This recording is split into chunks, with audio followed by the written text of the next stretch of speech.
Shelby, say hey. Look right here. This is Shelby, and she doesn't like to come up here when my husband is downstairs because she's afraid she'll miss some food. She's ignoring me. Shelby, say hey. She's my therapy dog. She's precious. She stays right with me. When I need her, she stays with me. If I'm sick, she stays with me. Don't you love animals? You know what my theory is on animals? Somebody asked the other day, will animals go to heaven? And I say definitely yes. And my other theory is there were more animals on the ark than there were people. So clearly, God likes animals better. You know what I'm saying? Because we're idiots sometimes. Okay, bye, Shelby. Okay, a couple things I'm going to tell you about. Yesterday was my birthday. Just saying, I was 62. I wrote a book. It's called I Miss You Already by Kimberly Carden. And it's really not a book, it's a coloring book. But it's a play therapy coloring book for children who are experiencing loss. This one starts off with this child's grandparent passing away. But the whole process of them being sick and them going to the doctor and their feelings about it. It's pretty cool, I think. And then it talks about heaven, about no more sickness, because a lot of times, just as parents, we'll say, they're in heaven. Okay, what does that even mean? Or they may say, they went to sleep. Well, then they're terrified to go to sleep. So this kind of goes through the whole process of when this grandmother lived with this child, and she gets sick, the journey that the child takes with grandma, and that she passes away. And it talks about heaven kind of being a do-over in our life, and that we all get a do-over. And then it talks about feelings, about what is grief, and then some funny things that they can share, and then pages in there where they could use it as a keepsake, draw a picture, put a photo in there. So I hope you'll check it out. It's on Amazon. It's just, if you type in Kimberly Carden or I Miss You Already. It's a child's coloring book, play therapy book on grief. Okay, this is what I was going to talk about. Oops, real quick, if I don't break it. I broke it. We'll just pretend like that wasn't in there.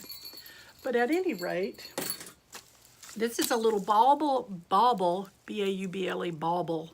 Instead of saying balls, Christmas balls, but Christmas balls, Christmas balls. It's a wreath of balls. But very easy to make. If you have kids, it's plastic, not a big deal. You start off with those green wire wreaths, and you get the tinsel, wrap it until you can't see through it.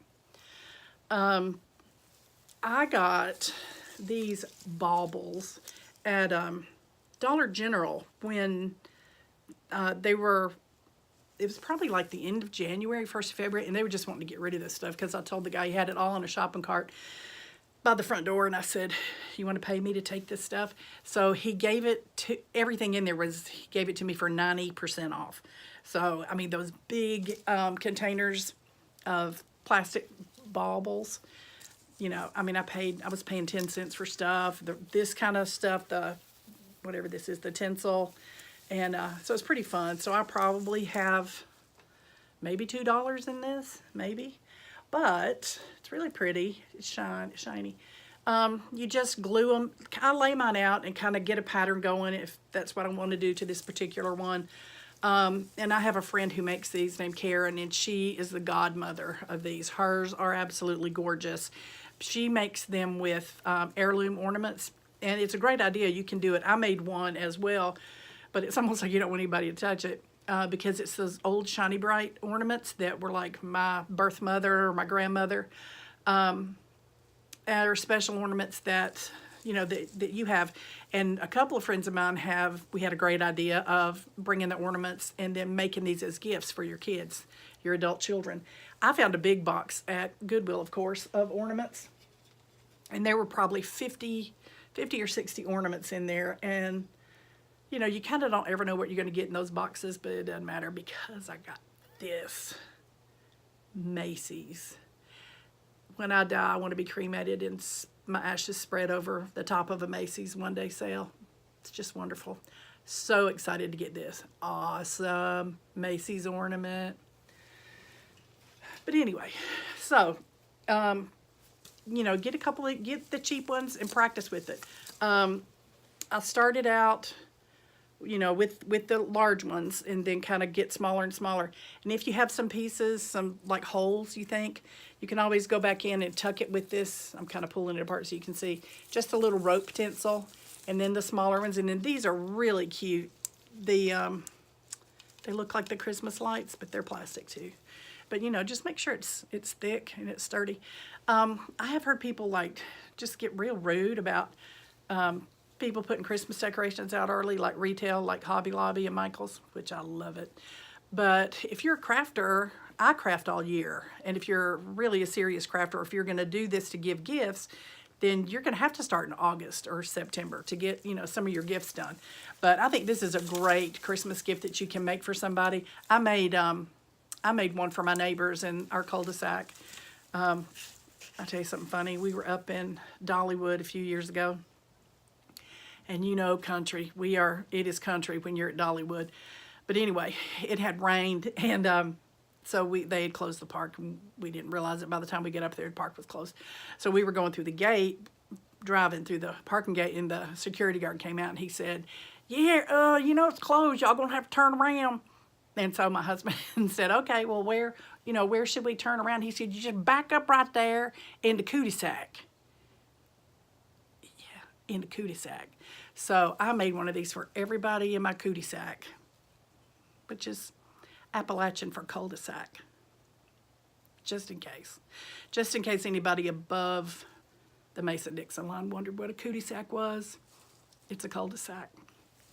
But anyway, I made these for my neighbors in my cul-de-sac, and it didn't cost much at all. And these, too, you can hang outside, like if you want to put them on your lamp post outside or on your mailbox, because they're plastic, you know. And if they get pretty rough at the end of the season, just take it apart, chunk it, and remake it, because your wire is going to be great. The wire's not going to be a problem at all.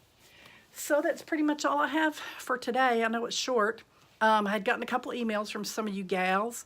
My email is Kim Cardin, Cardin. Doesn't this harp look awesome? It's just disgusting.